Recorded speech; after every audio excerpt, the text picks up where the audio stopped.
بس پھر آپ ایک جسم تو ہیں، روح نہیں ہے۔ بالکل میں مثال کبھی کبھی سمجھاتا ہوں، آپ ایک ڈاکٹر کے پاس پہنچے، وہ ڈگریاں لگی ہوئی ہیں، انگلینڈ سے اتنا پڑھا، آسٹریلیا سے یہ کورس کیا اور یو ایس اے سے یہ پڑھ کر آیا، ایم بی بی ایس تو تھا ہی تھا، لیکن وہ کہتا ہے یار ایک بات سچ سچ بتاؤں، یہاں کچھ بھی نہیں ہے، پڑھا اور بھول گیا۔ اور آپ نے والد صاحب کا کروانا ہے آپریشن، وہ کہے ٹیبل پہ لٹاؤ، اللہ کا نام لے کے شروع تو کرتے ہیں۔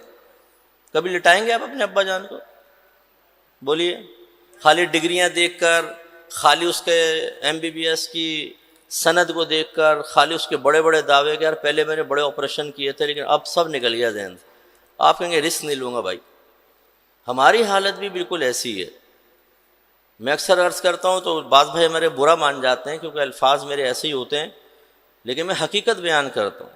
ہم ٹن سنی تو ہیں لیکن سنی کو اپنے مسلک کی وضاحت نہیں آتی، بڑے افسوس کی بات ہے یار۔ یہ ایسے ہی ہے جیسے ایک وکیل تو ہو اور وہ کہ میں کیس نہیں لڑ سکتا ہوں، ڈاکٹر تو ہوں علاج نہیں کر سکتا ہوں، انجینئر تو ہوں لیکن میں کچھ بنا نہیں سکتا ہوں، نہ روڈ ہے نہ بلڈنگ۔ تو بھائی پھر یہ خالی نام رکھنے کا کیا فائدہ ہوگا؟ کام کا سنی بنے، کام کا مسلمان ہونا چاہیے۔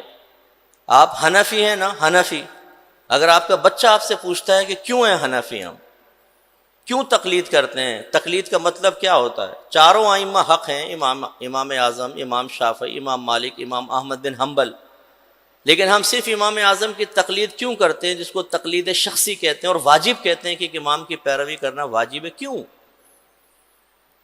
میں ہمیشہ گراؤنڈ ریئلٹیز پہ کلام کروں گا۔ آج اب گھر پہ جائیں، اپنے والد سے پوچھیں، والدہ سے پوچھیں، کیوں نیاز کرتے ہیں ہم؟ کیوں تھوڑا سا کھانا سامنے رکھتے ہیں؟ سارا کھانا کیوں نہیں سامنے رکھ لیتے؟ صلاۃ والسلام ہم کیوں پڑھتے ہیں؟ کیوں مزارات پر حاضر ہوتے ہیں؟ چادریں کیوں چڑھاتے ہیں مزار پہ؟ ذرا بتائیں۔ منت کیوں مانتے ہیں مزار کی؟ یہ عرفی منت ہے، شرعی منت ہے، یہ کیا ہے؟ آپ کو جواب مل جائے تو میرا نام بدل دیجیے گا۔ ہر ایک یہ کہے گا وہ ہمارے بڑے کرتے آئے۔ یہ کوئی جواب نہیں ہے ہمارے بڑے کرتے آئے۔ میں کوئی مماثلت پیدا نہیں کر رہا ہوں لیکن صرف سمجھا رہا ہوں۔ قرآن اٹھا کے پڑھیں، جب انبیاء علیہم السلام نے کسی بھی قوم کو تبلیغ کی ہے اور ان کے عقائد باطلہ کو باطل قرار دیا ہے تو ان کا جواب یہی ہوا کرتا تھا، ہم نے تو اپنے بڑوں کو اس پر پایا ہے، تو ہم کیسے آپ کی بات مان لیں؟ ہم تو بڑوں کے کہنے پہ چلیں گے۔ اب یہ فرق ہے، ان کے بڑے گمراہ تھے، ہمارے بڑے گمراہ۔ ہمارا ایک نوجوان کسی جگہ بیٹھ جائے، کوئی کویسچن کر لے تو وہ بغلے جھانکنا شروع کر دیتا ہے۔ وہ کتنی دفعہ ایسا ہوا ہے کہ ہم بیٹھے ہوئے تو ایک دم ایک کال آ گئی، اٹینڈ کی، ہاں مفتی صاحب سے جلدی سے بتائیے گا، گرما گرم بحث چل رہی ہے اور سامنے والے نے سوال کر لیا ہے، جواب آ نہیں رہا۔ بھائی بحث تم نے چھیڑ دی، سب کچھ میں چھوڑ چھاڑ کے اب تمہیں جواب بتاؤں، تم وہ پیش کرو گے، وہ 4 کویسچن کرے گا، پھر میں جواب بتاؤں، تو پھر اس سے بہتر ہے تم ہٹ جاؤ، میں مناظرہ کر لیتا ہوں آ کر۔ تو اس لیے سیکھنے کی عادت ڈالی ہے۔ یہ بطور تمہید میں نے آپ کو ذکر کیا۔ آیت پر آتے ہیں جو میں نے آپ کو عرض کی۔ اس میں اللہ تبارک و تعالی نے اپنے حبیب کریم صلی اللہ علیہ وسلم کے ایک فرض منصبی کو بیان فرمایا، مقصد آمد نبی ذکر کیا گیا۔ سرکار تشریف لائے تو اللہ کا پیغام لوگوں تک پہنچایا، اور یہ پیغام 2 طرح کا تھا۔ ایک تو ایسا پیغام تھا کہ اس میں الفاظ بھی اللہ کی طرف سے مقرر شدہ تھے اور مفہوم بھی اللہ کا تھا، سرکار کو اجازت نہیں تھی کہ لفظ بھی بدل دے۔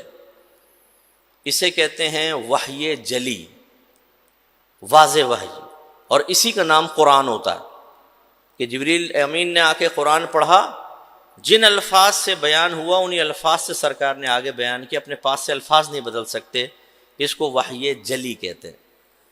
اور ایک ایسا ہوا کہ مفہوم اللہ کی طرف سے تھا، لیکن نبی کریم صلی اللہ علیہ وسلم کو اختیار دیا گیا کہ آپ اپنے الفاظ میں جسے الفاظ میں چاہیں ذکر کر دیں۔ سرکار نے اس پیغام کو بھی بیان کیا، اسے کہتے ہیں وحی خفی، اور یہ حدیث ہوتی۔ دونوں اللہ کا پیغام ہے۔ اس کا مطلب ہے قرآن کا انکار کیا، یہ بھی اللہ کا انکار ہے، حدیث کا انکار کریں یہ بھی اللہ کا ہی انکار ہوتا ہے، یعنی اس کی بات نہ ماننا۔ لیکن فرق یہ ہے کہ قرآن قطعی الثبوت ہے، اس کے اللہ تعالیٰ کے کلام ہونے میں کوئی شبہ نہیں ہے، کوئی شبہ نہیں، کیونکہ اس کی حفاظت کا وعدہ خود اللہ تبارک و تعالیٰ نے فرمایا۔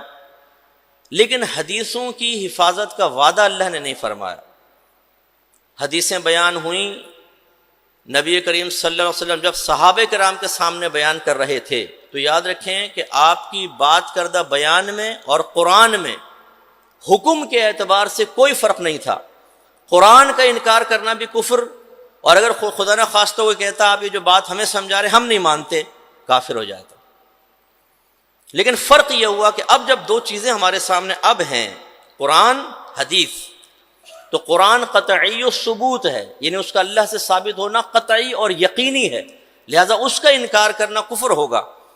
لیکن جو حدیث ہمارے سامنے آتی ہے اس میں ایک شبہ پیدا ہوا ہے کہ کیا واقعی یہ نبی کریم کا کلام ہے یا نہیں ہے۔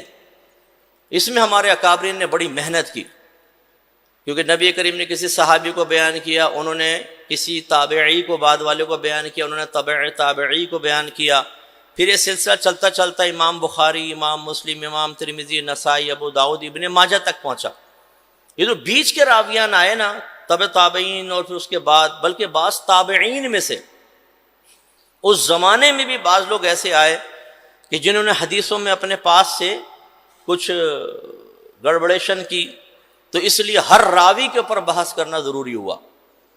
تو اب حدیثیں جو ہیں وہ ظنی و ثبوت ہو گئیں، ہر حدیث، کوئی بھی حدیث قطعی و ثبوت نہیں ہے۔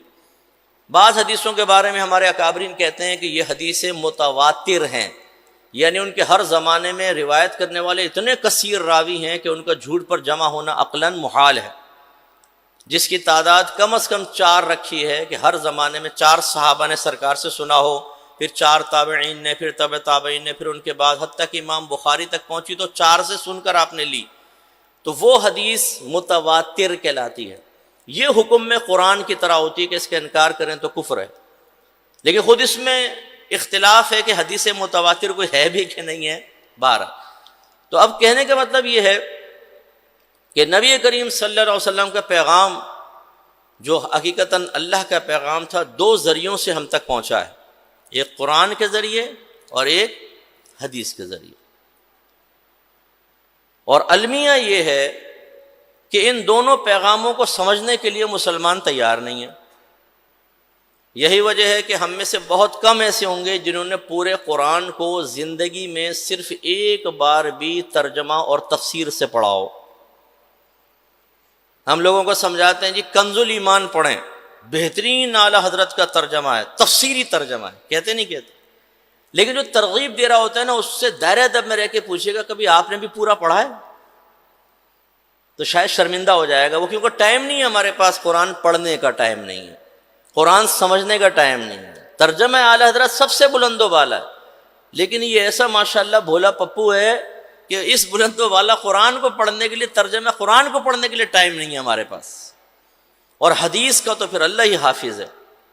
شاید ہی ہم میں سے کوئی ایسا ہوگا جس کے گھر میں سیاہ ستہ کا سیٹ ہو، بخاری، مسلم، ترمذی، نسائی، ابو داؤد، ابن ماجہ، یہ سیاہ ستہ کہلاتے ہیں۔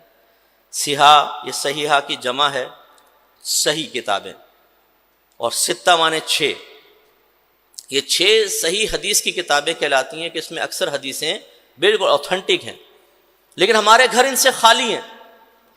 ہم میں سے بہت کم ایسے عاشق رسول ہوں گے ماشاءاللہ جو اپنے محبوب کے کلام پر مشتمل بخاری کو کبھی ہاتھ میں بھی لے کر دیکھا ہو۔ یہاں کسی لو ہو جائے کسی کو، لڑکا لڑکی کو، اور اس کا میسیج آ جائے، بڑی محفل چھوڑ کے ٹوائلٹ میں چلا جائے گا دیکھنے کے لیے کہ یار کیا میسیج آیا۔ محبوب کا کلام ہے بھائی، اسے دیکھے گا ہر دفعہ لذت اور مزہ آئے گا۔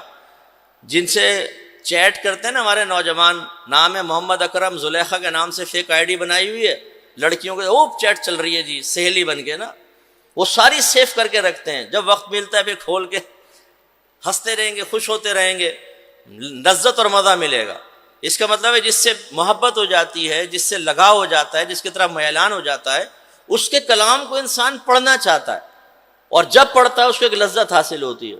لیکن ہمارا عشق اتنا کامل ہے ماشاءاللہ، یہ صرف نعت خوانیوں تک اور اس کے بعد پھر لنگر کھانے تک محدود ہے، حدیث پڑھنے کے لیے تیار نہیں ہے کہ ہمارے نبی کریم کیا پیغام دے رہے ہیں، بخاری میں کیا ہے، مسلم میں کیا ہے، ترمذی میں کیا ہے، ہمیں کچھ پتہ نہیں۔